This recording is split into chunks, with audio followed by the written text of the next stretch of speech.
मंजिलें कभी किसी के घर जाकर हाजिरी नहीं देती, रास्तों पर चलने से ही रास्ते निकलते हैं। मंजिलें हमेशा पांव के नीचे होती हैं।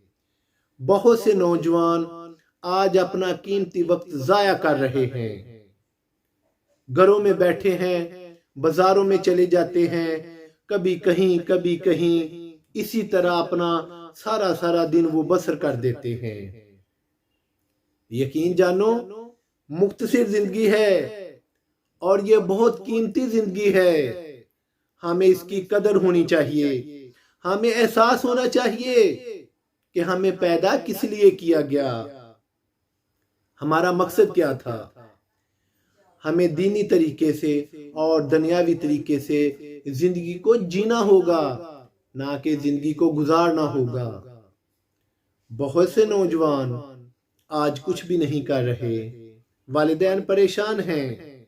वालिदैन बार बार ये बात कह रहे हैं कि बेटा कुछ कर लो, बेटा कुछ कर लो, मगर औलाद, बच्चे, बहुत से ऐसे बच्चे हैं जो कि समझने के लिए तैयार ही नहीं।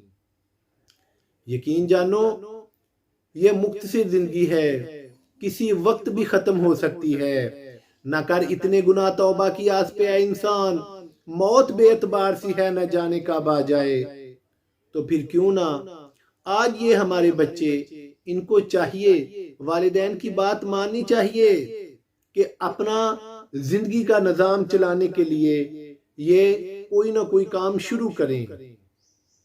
किसी से मशवरा लें, कोई मुनासिब काम शुरू करें, किसी फैक्ट्री में चले जाएं, जो भी है कुछ ना कुछ करें। सोचें कि हमें क्या करना होगा। ऐसे तो वक्त बसर होता रहेगा, कल को आखिर वालिदैन ने शादियां भी करनी है। इसी तरह तो पूरी जिंदगी नहीं बसर करनी।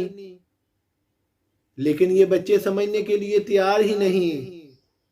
जो बच्चे मेहनत करते हैं, जिन्होंने मेहनत की, जो मेहनत कर रहे हैं, आज उनका नाम भी जिंदा है।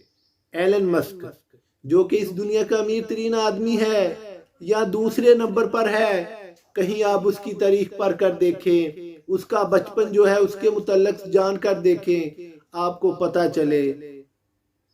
तो मेहरबानी, ऐसे नौजवान अपना कीमती टाइम इसको ज़ाया करने से बाज आ जाएं, अपने वालिदैन की बातें माने और अपने कल को बेहतर करने के लिए मेहनत करनी शुरू करें। अल्लाह मुझे और आपको अमल की तौफीक अता फरमाए। अस्सलामु अलैकुम।